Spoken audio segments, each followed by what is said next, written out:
Soyez bénis au nom de Jésus-Christ de Nazareth. La délivrance des situations qui durent. Bien aimé, vous savez, sur la terre des hommes, il y a des situations indésirables, mais qui font très longtemps. Qui durent très longtemps dans la vie avant que les choses changent. La parole de Dieu nous parle de la femme à la perte de sang. La Bible dit que cette femme, elle a souffert entre les mains de plusieurs médecins. Elle était en train de couler le sang pendant 12 ans. Imaginez-vous bien aimé dans quel état cette femme-là pouvait se retrouver. Alors la volonté de Dieu, c'est comme on l'avait dit, que la volonté de Dieu n'a jamais été que nous puissions faire très longtemps dans des situations indésirables, dans des situations difficiles. Voilà pourquoi aujourd'hui, dans la troisième partie de ce message, nous voulons vous parler de choses à ne jamais faire quand une situation dure très longtemps. Les choses à ne jamais faire quand une situation dure longtemps. Nous sommes dans Genèse, chapitre 16, nous lisons du verset 1er au verset 3e. Sarai, femme d'Abraham, ne lui avait point donné d'enfant. Elle avait une servante égyptienne nommée Agar. Et Sarai dit à Abraham, voici, l'Éternel m'a rendu stérile. Viens, je te prie, vers ma servante. Peut-être aurais-je par elle des enfants. Abraham écoutait la voix de Sarai. Bien aimé, parce que la situation de Sarah avait tellement duré, avait tellement fait longtemps, Sarah s'est vue avancer en âge sans avoir des enfants. Elle a eu l'idée de céder sa servante à son mari Abraham.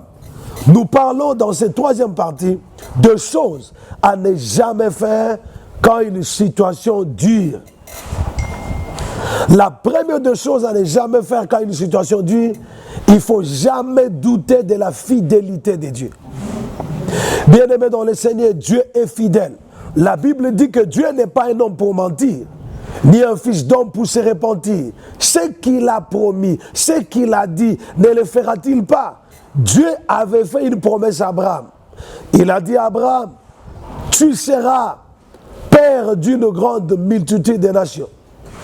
Tu seras une source de bénédiction. Et toutes les familles de la terre seront bénies en toi. Mais bien aimé dans le Seigneur, Sarah, elle a commencé à douter de la fidélité de Dieu. Elle a dit à Abraham que viens vers ma servante. Peut-être que par ma servante, Dieu me donnera des enfants. Dieu n'avait pas promis à Sarah de lui donner des enfants par sa servante. Mais Dieu avait promis à Sarah de lui donner des enfants par elle-même. D'abord, auparavant, Sarah s'appelait Sarai. Dieu lui a donné le nom de Sarah, ce qui voulait dire la mère d'une grande multitude. Alors, bien-aimé dans le Seigneur, quelle que soit la durée de ta situation, quel que soit le temps que ta situation a pris, j'aimerais te rassurer de la fidélité de Dieu. Dieu est fidèle. Ce qu'il a dit, il finira par l'accomplir. Ce qu'il a promis finira par se réaliser. Il faut compter sur la fidélité de Dieu. S'il y a un homme fidèle, c'est l'Éternel Dieu Tout-Puissant. Il n'y a pas de fidèle que notre Dieu. Il n'y a pas de fidèle plus que notre Dieu. Ce que Dieu a promis finira par s'accomplir. Parce qu'il n'est pas un homme pour mentir, ni un fils d'homme pour se repentir. Quelle que soit la durée de ta situation, de ton problème, je t'exhorte, bien-aimé, de compter sur la fidélité de Dieu. La fidélité de Dieu. Dans Habakkuk chapitre 2. Habakkuk chapitre 2. Du verset 2 au verset 3e. L'Éternel m'a adressé la parole et dit, écris la prophétie, grave-la sur des tables, afin qu'on la lise couramment. Car c'est une prophétie dont le temps est déjà fixé. Elle marche vers son terme et elle ne mentira pas. Si elle tarde, attends-la, car elle s'accomplira certainement. Bien-aimé, notre Dieu est fidèle. Et en fin de compte, bien-aimé, Sarah a fini par avoir l'enfant que Dieu lui avait promis, a fini par avoir Isaac. Ça veut dire que Dieu finit toujours par prouver sa fidélité. Si tu es porteur des promesses de Dieu, il faut savoir qu'il est impossible que Dieu mente. Ce que Dieu t'a promis, quelle que soit la durée que cela prendra, ça finira par s'accomplir. Deuxième chose à ne jamais faire, lorsqu'une situation dure très longtemps dans votre vie, c'est de ne jamais chercher à aider Dieu. Ne jamais chercher à aider Dieu. Il ne faut pas aider Dieu. Ce que Sarah avait proposé à son mari Abraham, c'était une manière de chercher à aider Dieu. Dieu, on ne l'aide pas. Il est El Shaddai, ça veut dire l'éternel Dieu qui se suffit à lui-même. Il ne faut jamais chercher à aider Dieu. Aucun homme sur la terre ne peut aider Dieu. Dieu se suffit à lui-même. Il est le Tout-Puissant. Il est le Dieu qui se suffit à lui-même. On ne peut pas aider Dieu en disant, peut-être par ma servante Agar, l'éternel Dieu me donnera des enfants. Non, bien aimé, ça c'était une manière d'aider Dieu.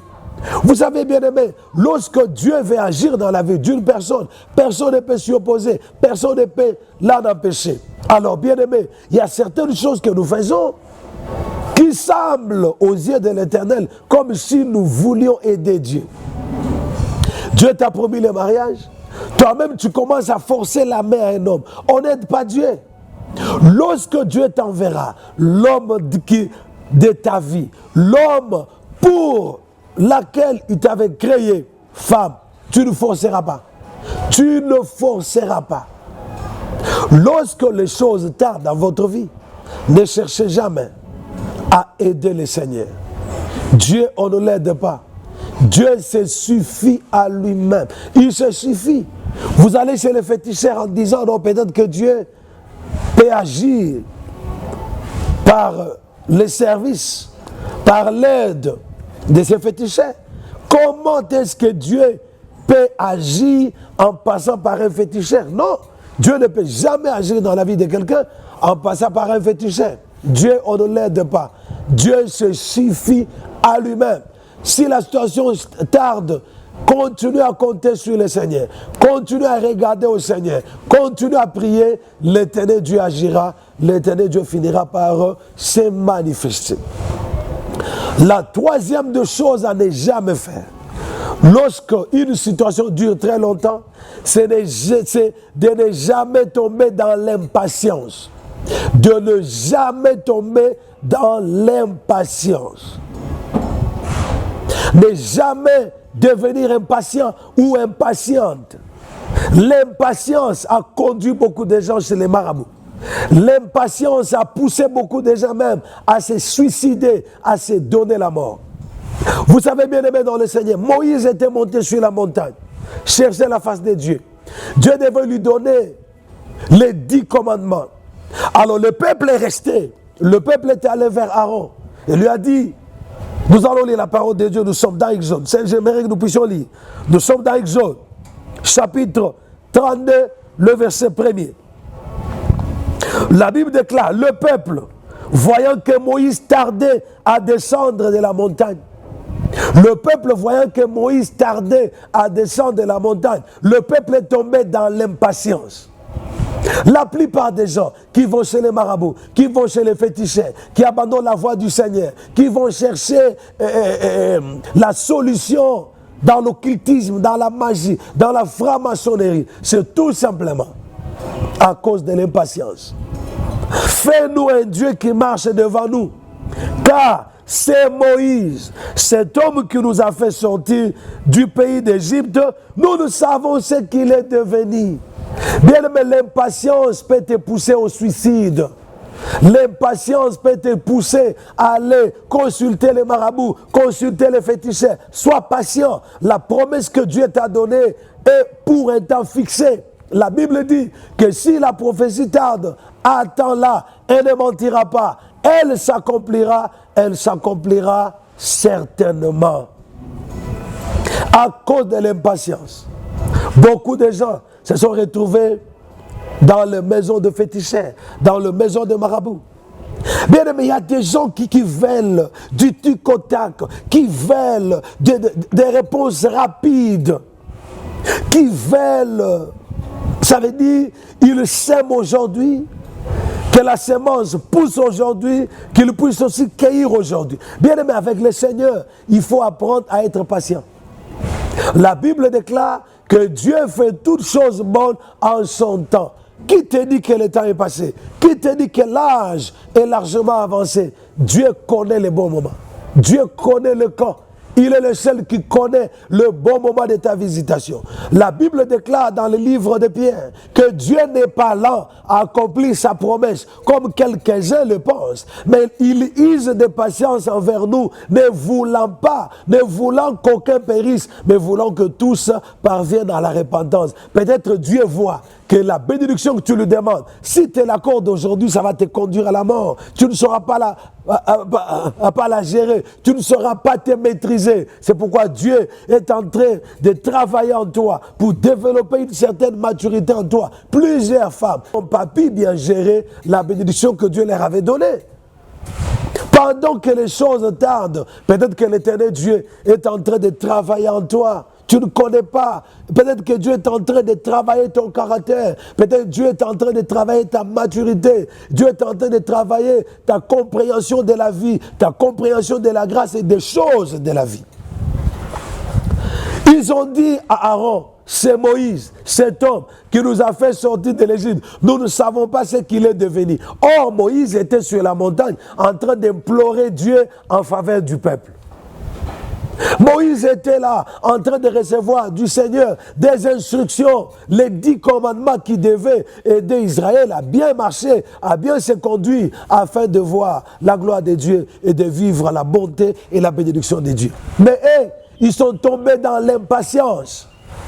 Plusieurs se sont retrouvés chez les marabouts, chez les féticheurs, chez les sorciers même à cause de l'impatience. Dieu fait toutes choses bonnes en son temps. Toute promesse que Dieu t'a faite est pour un temps bien fixé. Et pour un temps fixé. Bien aimé, Sarah, qui était aussi tombée dans l'impatience, elle a fini par avoir Isaac. Isaac a fini par venir au temps de Dieu. L'ange a dit à Abraham, à cette époque, l'année prochaine, ta femme Sarah aura un enfant. La Bible dit que Sarah était derrière la tente. Sarah s'est moquée de l'ange, s'est moquée de Dieu. Et Dieu posera la question à Abraham, pourquoi Sarah a ri? Et Sarah dira, je n'ai pas ri. Oh bien-aimé dans le Seigneur, ne jamais tomber dans l'impatience. Si tu deviens impatiente, tu risques de regretter. Plusieurs personnes sont mortes prématurément. Ils sont morts avant leur temps, tout simplement à cause de l'impatience. À cause de l'impatience, tu vas aller chez le féticheur, il va te donner la gloire, il va te donner l'argent, il va te donner les succès, mais pour un petit temps, et puis tu vas mourir. Bien-aimé dans le Seigneur, sois patient. Dieu ne sera jamais en retard. Dieu fait toutes choses bonnes en son temps. Dans les temps difficiles, quand ta situation dure très longtemps, ne sois jamais impatient. Ne tombe jamais dans l'impatience. La quatrième chose à ne jamais faire quand une situation dure très longtemps, c'est de ne jamais te comparer aux autres. Ne te compare jamais à qui que ce soit. Bien-aimé, toi tu es unique en ton genre. Il n'y a personne sur la terre comme toi. Toi tu es irremplaçable. Alors tu ne dois pas te comparer à quelqu'un d'autre. Ne te compare pas à qui que ce soit. Ne te compare pas.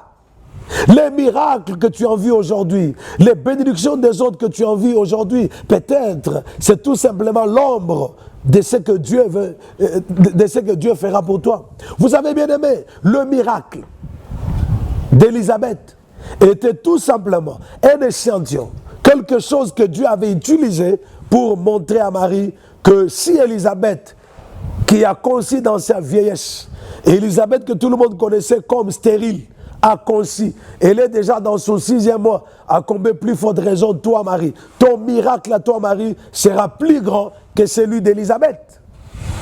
Ça veut dire Élisabeth devait concevoir avant Marie pour que Dieu se serve de miracles d'Élisabeth pour réconforter, pour fortifier la foi et la confiance que Marie devait avoir en Dieu. C'est comme ça que Marie a dit, en fin de compte, je suis la servante de l'Éternel, qu'il me soit fait selon ta parole. Ne te compare à personne, tel s'est déjà marié, tel a déjà de l'argent, tel est déjà en Europe, tel sa situation est meilleure que la tienne. Mais bien aimé, qui te dit que ta situation restera comme ça? Qui te dit que toi, ta situation, lorsque Dieu te visitera, la personne que tu envies aujourd'hui t'enviera demain? Ne te compare à personne. Ne te compare à personne. Ta destinée, ton avenir est plus glorieux que l'avenir de ceux-là que tu es en train d'envier, de convoiter aujourd'hui. N'envie personne, ne te compare à personne. Toi, tu es toi. Ce que Dieu fera pour toi sera spécial. L'homme de la piscine de Bethsaïda, il avait 38 ans de maladie. Il enviait les autres. Quand l'ange venait agiter l'eau et les autres se jetaient dans l'eau, ils étaient guéris. Il les enviait. Quand Jésus est venu vers lui, il a dit, mais toi, monsieur, comment tu es là? Il a dit, non, je n'ai personne pour me jeter dans l'eau. Jésus lui a dit, est-ce que tu veux réellement être guéri? Est-ce que tu veux vraiment être guéri? Il dira, je n'ai personne pour me jeter dans l'eau quand l'eau est agitée. Ah, il voulait se comparer aux autres. Il voulait que son miracle s'efface comme se faisaient les miracles de tout le monde. Les autres devaient être jetés dans l'eau, mais lui, Jésus est venu tout simplement lui dire, prends ton lit et marche. Il a pris son lit, il a marché, il était guéri, directement guéri. Sa situation avait changé. Oh bien-aimé, ne te compare à personne parce que toi, tu es toi. Ce que Dieu a prévu pour toi, ce n'est pas ce qu'il a prévu pour les autres. Ce que Dieu fera pour toi, c'est ce qu'il n'a jamais fait pour quelqu'un d'autre. La Bible dit que les choses que Dieu a gardées pour ceux qui l'aiment, ce sont des choses que l'œil n'a point vues, que l'oreille n'a point entendues, des choses qui ne sont jamais montées dans le cœur d'un homme. Ça veut dire, toi là, tu ne peux pas te comparer à qui que ce soit. Ne te compare pas à ta soeur, ne te compare pas à ton frère, ne te compare pas à ton ami, ne te compare à personne. Parce que toi là, les gens que tu envies aujourd'hui t'envieront demain. Et la cinquième des choses à ne jamais faire quand la situation dure très longtemps, c'est de croire que ta situation est éternelle. C'est de croire que ta situation est éternelle. Bien aimé dans les scènes, la parole de Dieu déclare, il n'y a que Dieu seul qui est éternel. Chaque chose a un début et puis une fin. Chaque situation, bien aimé, a un début et puis une fin. Il n'y a aucune situation qui est éternelle. Moïse a dit aux enfants d'Israël, soyez calmes, restez calmes. Les Égyptiens que vous voyez aujourd'hui, vous ne les verrez plus jamais. Il n'y a aucune situation qui est éternelle. Si tu te souviens bien, il y a des situations peut-être plus graves, plus grandes que celles que tu as aujourd'hui, mais que Dieu avait solutionnées dans le passé. Il n'y a aucune situation qui sera éternelle dans ta vie. Toute situation est passagère. Ça veut dire, même la situation que tu as aujourd'hui finira par passer. C'est la raison pour laquelle, bien-aimé, il ne faut jamais penser que ta situation est éternelle. Aucune situation n'est éternelle. Aucune situation n'est éternelle. Chaque chose a un début et puis une fin. Et parce que tu suis ces messages, je t'annonce la fin de ton calvaire. Je t'annonce la fin de ta souffrance. Je t'annonce la fin de ton célibat. La fin de ta stérilité. Parce que Dieu n'envoie jamais sa parole au hasard. Et si Dieu a permis que tu suives cette parole, c'est parce que Dieu est venu s'élever pour mettre fin à ta souffrance. Pour mettre fin à cette situation qui a longtemps duré dans ta vie. Il n'y a aucune situation qui soit éternel. Seul l'éternel Dieu est éternel. Il n'y a que Dieu seul qui est éternel. Parce qu'on l'appelle l'éternel des armées. Il n'y a que lui et lui seul qui est éternel. Oh, n'importe quelle situation est passagère. Toute situation, quelle que soit sa gravité, quelle que soit la pression avec laquelle cette situation est venue dans ta vie, elle passera. Un jour, ça se transformera en témoignage. Un jour, tu témoigneras.